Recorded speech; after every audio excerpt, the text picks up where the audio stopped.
1951년 겨울, 한반도 중부 전선. 온 세상을 얼어붙게 만든 한파가 몰아치고 있었습니다.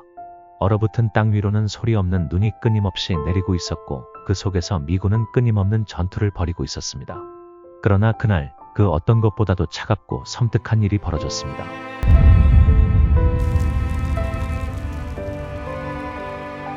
그날 사라진 사람, 제임스 F. 홀랜더 중위였습니다. 그의 실종은 전선을 넘어 역사의 수수께끼로 남게 되었습니다.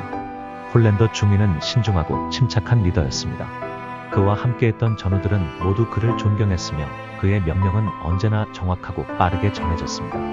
그러나 그날 그의 흔적은 전우들 사이에서 조차 갑작스럽게 사라졌습니다. 전투가 끝난 후 부하들은 그를 찾으러 갔습니다. 그들이 발견한 것은 아무것도 없었습니다. 바닥에 덩그러니 놓여진 그의 헬멧과 총, 그리고 눈 속에 절반쯤 파묻힌 작은 지도 한 장뿐이었습니다. 그의 발자국마저도 눈에 덮여 자취를 감추고 있었습니다.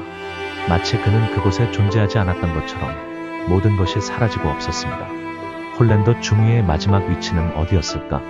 그를 데려간 것은 무엇이었을까? 아무도 알지 못했습니다. 당시 그의 마지막 목격자인 전우들은 그날의 기억조차 흐릿하다고 증언했습니다. 전쟁의 혼란 속에서 그들은 그가 눈앞에서 사라졌다고 믿을 수밖에 없었습니다. 그는 말없이 어딘가로 걸어갔어요. 그 후로 다시는 그를 본 적이 없어요. 마치 안개 속으로 들어가는 것처럼 사라졌다니까요. 그날 전우들의 말은 하나같이 미스터리로 가득했습니다. 몇몇 전우들은 당시 홀랜더 중위가 전투 중에 적에게 포로로 잡혔을 가능성을 의심했습니다. 하지만 그가 그날 어느 순간에 적의 눈앞에 노출됐는지, 또는 그가 마지막으로 무엇을 보고 있었는지 아무도 기억하지 못했습니다.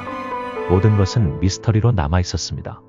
전투 보고서에서도 그의 실종에 대한 자세한 기록은 남아있지 않았습니다. 그날 벌어진 사건에 대한 기록은 단편적이었고, 홀랜더 중위에 관한 정보는 빠져 있었습니다. 일부 전우들은 그가 위험을 무릅쓰고 단독 정찰을 나갔다고 주장했지만 그 정찰 경로 또한 불명확했습니다. 홀랜더 중위는 마지막으로 어둠이 깔린 숲으로 걸어 들어갔을지도 모른다는 증언도 있었습니다. 그 숲은 당시 미군 사이에서도 사라진 자들의 길로 불리며 전설처럼 내려오던 곳이었습니다. 그곳을 지나간 자는 결코 돌아오지 못한다는 무시무시한 이야기가 떠돌고 있었습니다. 그날 홀랜더 중위는 그 길을 걸어갔을까? 70년이 지난 지금도 제임스 F. 홀랜더 중위의 실종은 풀리지 않는 미스터리로 남아있습니다.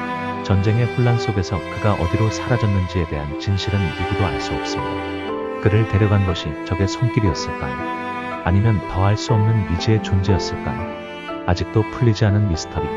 우리는 홀랜더 중위가 마지막으로 남긴 흔적에서 그가 어디로 사라졌는지 알 수 없습니다. 그리고 그 진실은 어쩌면 영원히 어둠 속에 묻혀 있을지도 모릅니다.